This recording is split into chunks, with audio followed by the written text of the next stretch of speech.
pense qu'aujourd'hui, le lancement de La Vie Générale est quand même réussi dans son positionnement et dans ce que Move est aujourd'hui. C'est compréhensible, c'est audible, c'est clair et aujourd'hui, c'est qualitatif.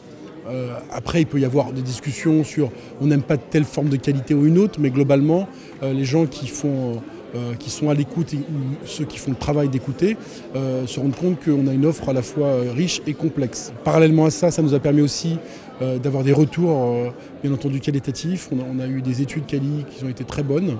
Les auditeurs qui ont été un peu écoutés, parce que c'est important pour nous de savoir ce qui se passait tant qu'on n'a pas encore un retour quanti, ont bien compris et ont adhéré au projet. Ça nous a permis de faire juste des petits changements horaires, garder l'ensemble de l'équipe et de changer des structures. Les sélections étaient plébiscitées, on a décidé de les avancer. Les gens disaient mais pourquoi Akhenaton à 23h alors que c'est le pape du rap français, je veux dire. Donc ils sont à 20h, donc on a fait des petits changements à la marche. 2 personnes partent, 2 personnes arrivent sur 40. Et là, on arrive dans la nouvelle phase, première saison complète. Les équipes sont constituées depuis tout de 6 mois, travaillent ensemble, se connaissent, sont hyper dynamiques.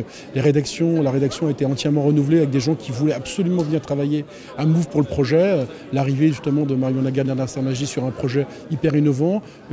L'ensemble des équipes sont prêtes à la deuxième, ce que j'explique, le deuxième étage de la fusée. Aujourd'hui, je ne suis pas dans la satisfaction ni dans l'autosatisfaction. Je suis content d'être à la tête de cette station, de travailler avec les équipes qui sont de très grande qualité. Et maintenant, on va tout donner pour aller à la rencontre du public qui va être nombreux, je pense.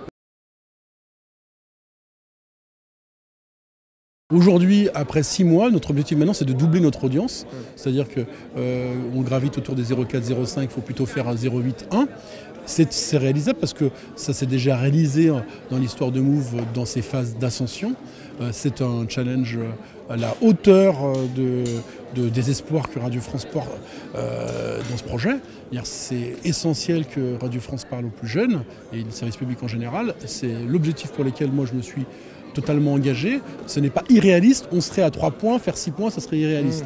En partant de base, c'est statistiquement faisable. Maintenant, ça demande du talent pour les équipes, de la puissance, du marketing, parce qu'évidemment, la notoriété de Move sur les moins de 25 ans n'a pas été importante ces dernières années. C'est le premier travail qu'on a fait, travail de notoriété.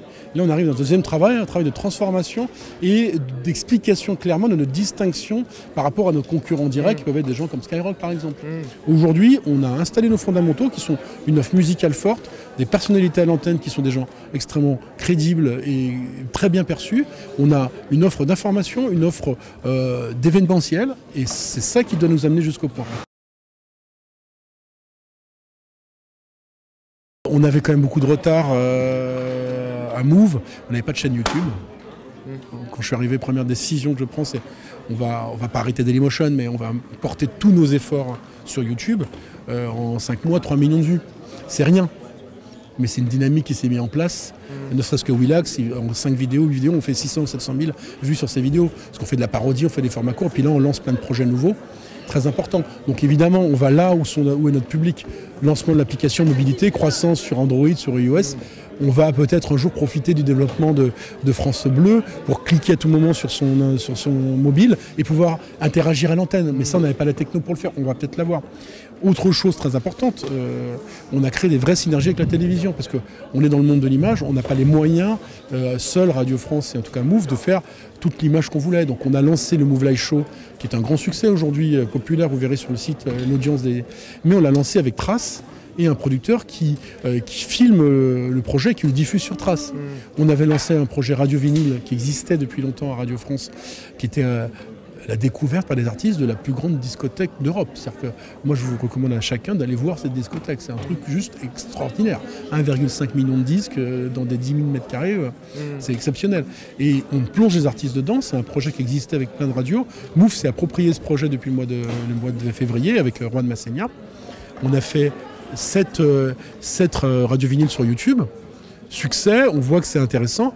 Le projet était proposé à François qui le diffusera à partir de novembre ou décembre prochain. Donc de plus en plus aussi, on est capable de porter à l'image notre programme pour YouTube en priorité, puis pourquoi pas pour d'autres exploitations après.